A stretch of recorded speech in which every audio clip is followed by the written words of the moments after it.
앞에서 제가 13절 하면서 잠깐 설명을 드렸는데요. 13절에 이 밉삼이 들어있어요. 근데 저는 14절에 이 밉삼을 포함시켜서 해석을 해보려고 합니다.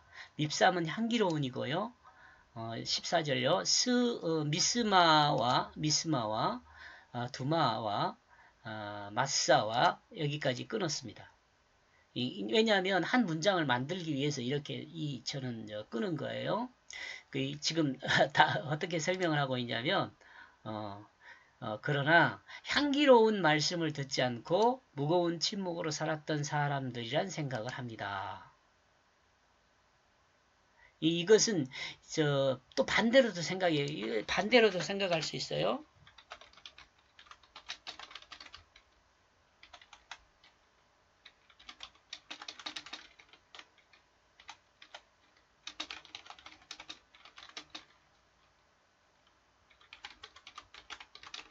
향기로운 하나님의 말씀을 듣고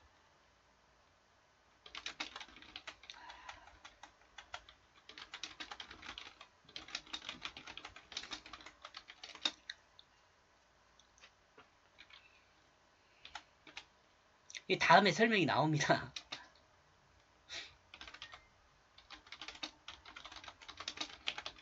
묻거나 따지지 않고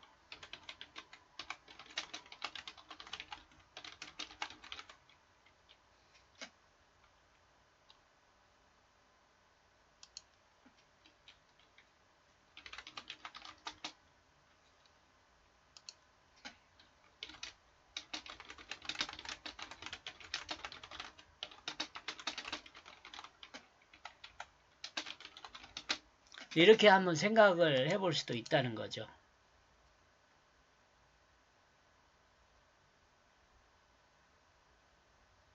이름만 이렇게 왜냐하면 우리는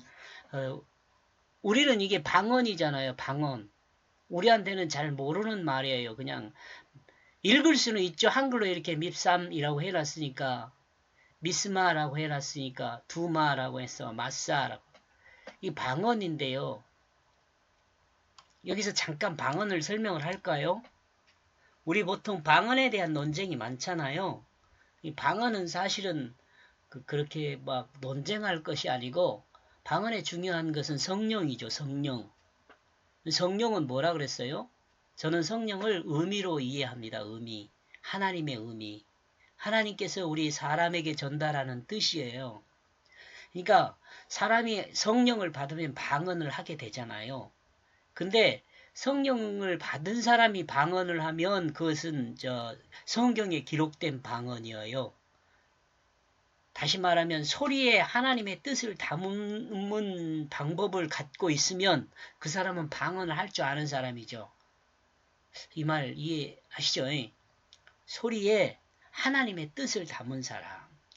예를 들어서 방언 기도를 한다 그러면 그 방언 기도라는 게 뭐냐면 소리는 내요. 소리. 근데 그 소리는요. 모든 사람이 알아들을 수 없는 소리일 수 있어요. 그 소리에 하나님의 뜻을 담아가지고 기도하는 거죠. 하나님을 향한 뜻을 담아가지고 소리를 내는 거죠. 그러니까 이것은요. 마치 지금 우리 한국말이 우리 한국 사람들이 서로 소통하는 말 있잖아요. 이 말도 방언과 같아요. 방언일 수 있어요. 대신 뭐예요? 하나님의 뜻을 담았을 때 방언일 수 있어요.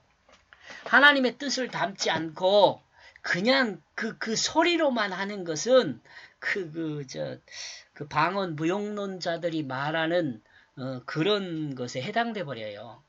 근데 하나님의 뜻을 이 소리에 하나님의 뜻을 담아서 하나님을 향하여 하는 그 소리는 방언이 돼요. 다시 말하면 14절에 그 밉삼, 미스마, 두마, 마사 이런 것은요. 우리한테 그냥 소리죠. 소리. 그런데 사전을 찾아가지고 그 의미로 알고 보니까 향기로운, 듣는 것, 침묵, 무거운 짐 이런 의미들이 있다는 거죠. 그러면 우리가 밉삼하는 그 이 단어를 통해서 향기로운 또 미스마라는 이 말을 글자 소리를 통해서 듣는 것 우리가 쉐마라는 것도 마찬가지잖아요. 듣다라는 거잖아요. 아마 이 미스마도 거기서 오는 것이 아닌가 싶어요. 두마 이건 또 침묵이거든요. 마싸 무거운 짐 이거 사람의 이름이에요. 이게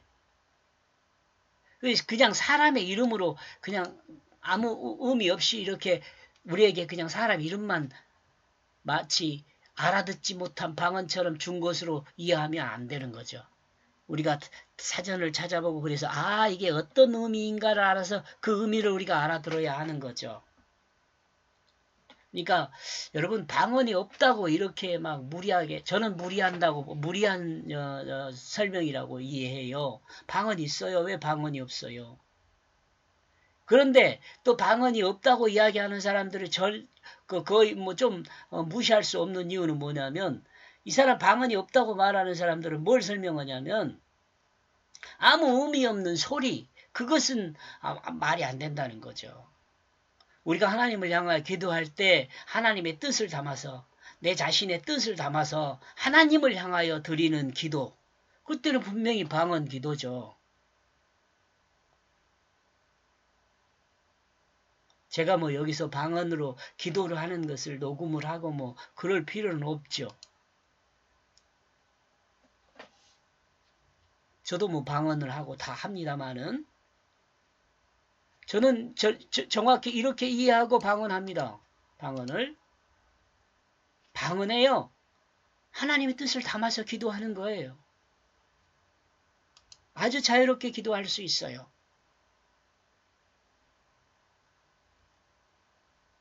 방언에 대해서 뭐 별도로 그 녹음을 하려고 생각을 했는데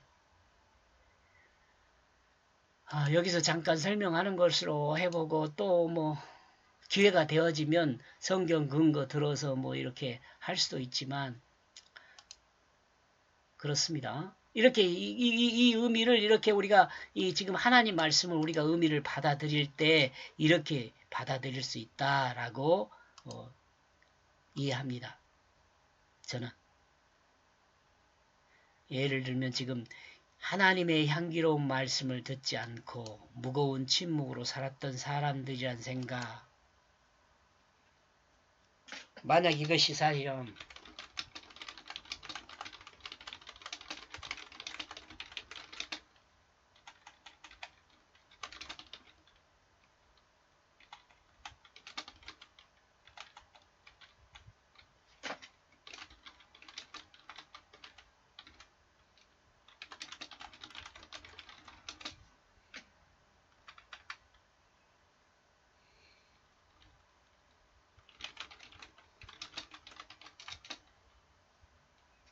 만약 이것이 사실이라면 무거운 침묵으로만 있는 사람들이라면 만약 이것이 사실이라면 이 사람들을 다시 하나님 말씀이어야 돼요.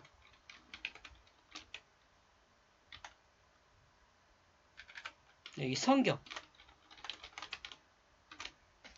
듣고 구원받아야 할 사람임을 말하는 거죠. 이 사람들은 이제 구원을 받아야 할 사람들을 설명하는 거죠.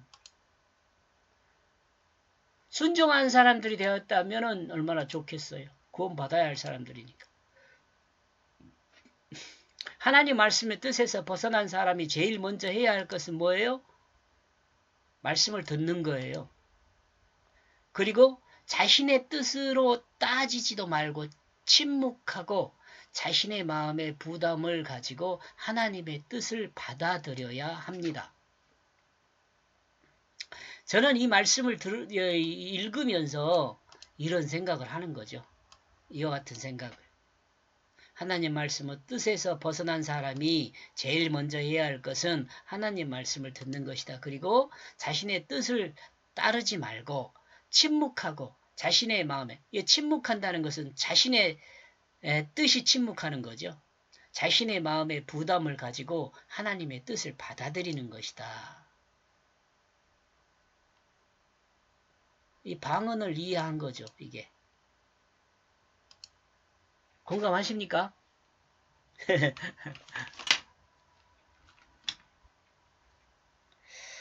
그 다음에 15절요.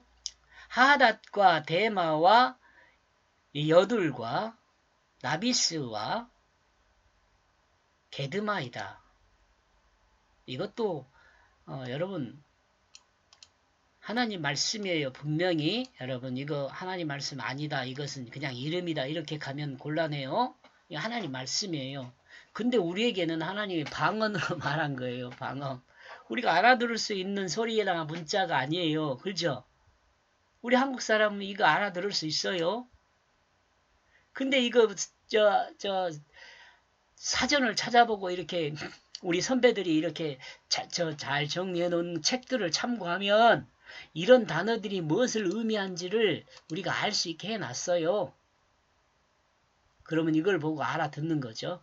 그래서 나름대로 자신의 정욕을 따르는 사나운 자기중심을 다스리고 자신의 정욕을 따르는 사나운 자기중심을 다스리고 여기요 하닷과 대마를 합한 말이에요. 주변에 둘러싸인 세속에서 정신을 차리고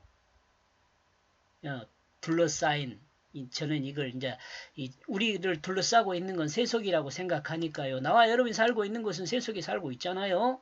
정신을 차리고 새 생명으로 호흡하며 앞으로 나가야 한다. 이 새 생명으로 호흡하며 앞으로 나가야 한다. 새 생명은 뭐예요? 복음이라고도 하고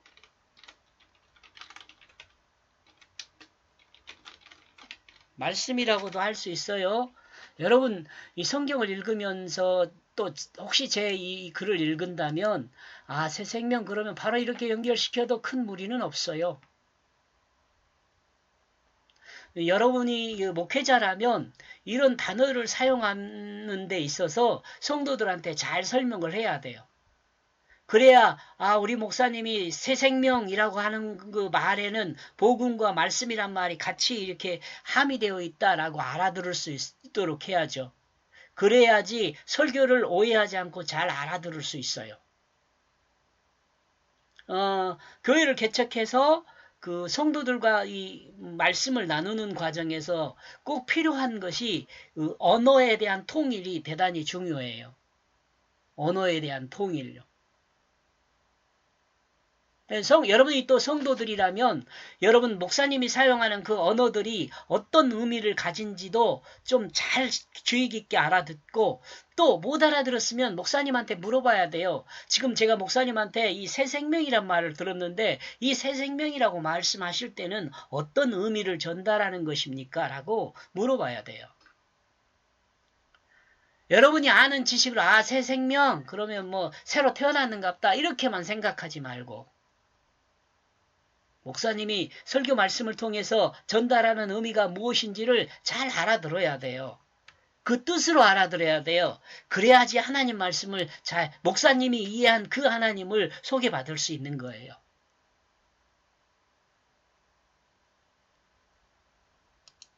제가 지금 이렇게 설명하는 이유도 다 그 작업에 속하잖아요. 지금. 여기 제가 새 생명이라는 것에다가 가로를 쳐가지고 복음, 말씀 이렇게 딱이야. 이 새 생명이라는 것이 의미하는 것은 복음과 말씀도 같다 이 말이죠.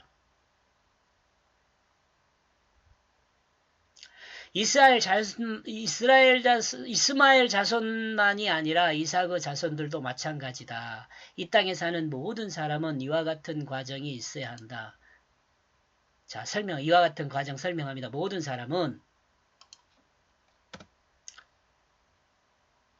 모든 사람이 이와 같은 과정이 있어야 한다 그러는데 이와 같은 과정에 대해서 설명하는 것이 모든 사람은 하나님 나라를 반역한 죄인이라는 것을 이해해야 합니다. 모든 사람이 하나님의 뜻에서 벗어나 자기 마음에 옳은 대로 살고 있다는 것을 이해해야 합니다. 모든 사람은 이와 같은 과정을 알아야 하는데 그 과정에 대해 설명하는데 이 반역이라는 것을 알아야 한다는 것과 근데 이 반역이라는 것은 뭐냐 그러면 자기 마음에 옳은 대로 행하는 것이 반역이다. 밑으로 설명을 해갈 수밖에 없잖아요. 이 성경도 그러니까 여러분이 읽으면서 이해가 안 되면 다음 절을 읽으면 그 내용이 이해가 돼요. 사람과 대화도 그냥, 바로 듣고 바로 해석하지 말고 다음 말을 들어보세요. 그러면은 상대편의 말을 잘 이해할 수 있게 돼요. 성급하게 이 사람 이런 사람이다 그냥 결정하고 다음 이야기 끊고 내 이야기 하려고 그러면 대화가 안 되죠. 또 서로가 오해하게 되죠. 이러므로 모든 사람이 제일 먼저 해야 할 것은 하나님의 은혜로 선포되어진 하나님 말씀을 듣는 것입니다. 자, 이제 모든 사람이 이 과정을 거쳐야 한다. 근데 첫 번째 과정이 하나님 말씀을 듣는 거죠. 여기 제일 먼저 해야 할 것은 이라고 하잖아요. 하나님 말씀을 들어야 돼요.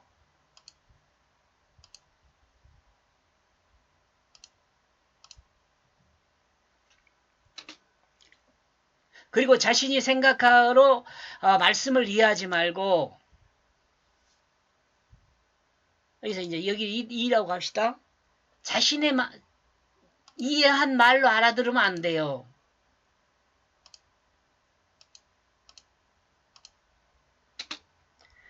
자기 지식으로 알아들으면 안 된다는 말도 돼요. 이 방언에 대해서 막 논쟁이 있고 그러잖아요. 그건 다 어떻게 해요? 자기가 생각하는 것이 정답이라고 생각하고 다른 사람이 왜 그렇게 이야기하고 있는지에 대해서 이해를 하려고 하지 않기 때문에 그래요. 나와 틀린 생각은 너가 틀렸어 라고 가면 안 되고 왜 그렇게 생각했는지를 좀 이해해보고 그런 점도 있구나 라고 이해해야죠. 이게 여러분 절충하고 그냥 중립을 찾는 게 아니에요.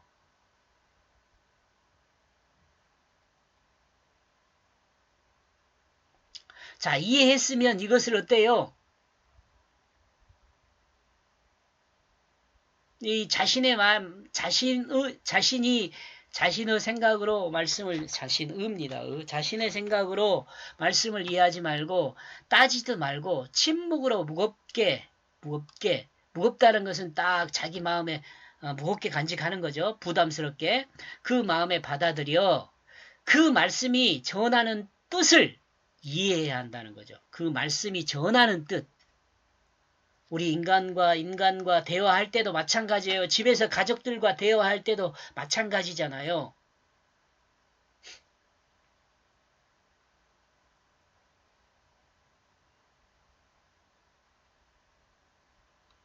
여기 15절까지만 해야겠네요.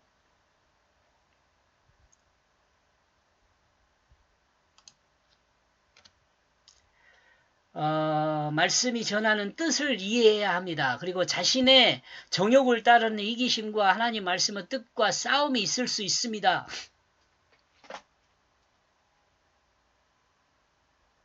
이렇게 받아들이려는 순간에 여러분 하나님 말씀도 받아들이려고 그러면요 내 그 생각과 틀릴 수도 있어요. 그러면 이게 내 안에서 논쟁을 하지 않겠어요? 그럴 때는 여러분 그냥 믿음으로 내가 죽어야 돼 이렇게 하는 사람도 있지만은 하나님 말씀의 뜻을 막 따져보고 그런 사람도 있을 수 있잖아요. 그런데 우리가 명심해야 할 것은 결국은요 하나님 말씀의 뜻이 승리하게 해야 합니다. 그래야 나한테 유익이 있어요. 이게 하나님 뜻이 승리하면 그는 하나님 말씀의 다스림을 받는 사람이 됩니다. 이해하고 하나님 말씀에 다스리는 사람이 돼야죠.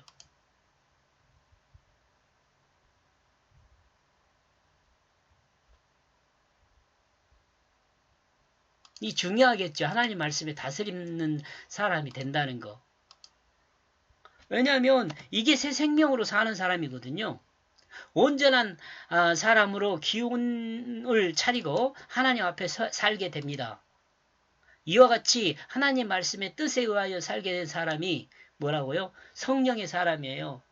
하나님의 뜻에 의해서 사는 사람이니까 성령의 사람이에요. 성령 세례를 받은 사람이에요. 성령 세례를 받은 사람이라는 거, 이것도 설명해 할게요.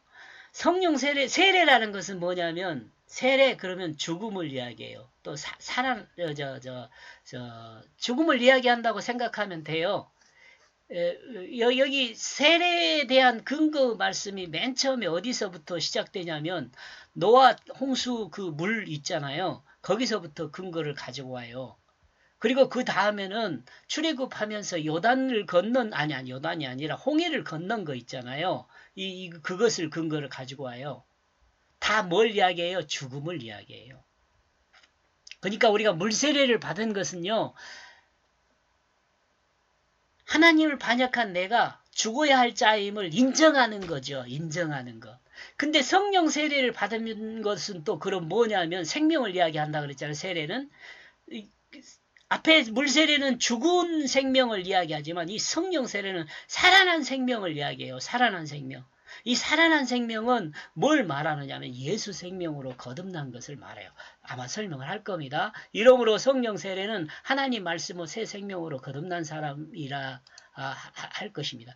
그 마음이 하나님의 뜻으로 거듭난 사람입니다. 이는 구원받아야 할 사람에 대한 정의라는 생각이 든다. 또한 구원의 길에 들어설 수 있는 사람에 대한 설명이라고 본다. 뭐가? 지금 이 앞에서 이름을 쭉 나열한 것을 묵상하고 생각하다 보니까 이것은 구원받아야 할 사람들에 대해서 이야기하는 거구나. 이렇게 제가 이해했다. 이렇게 지금 정리를 하고 있는 것입니다. 여기까지 보겠습니다. 고맙습니다.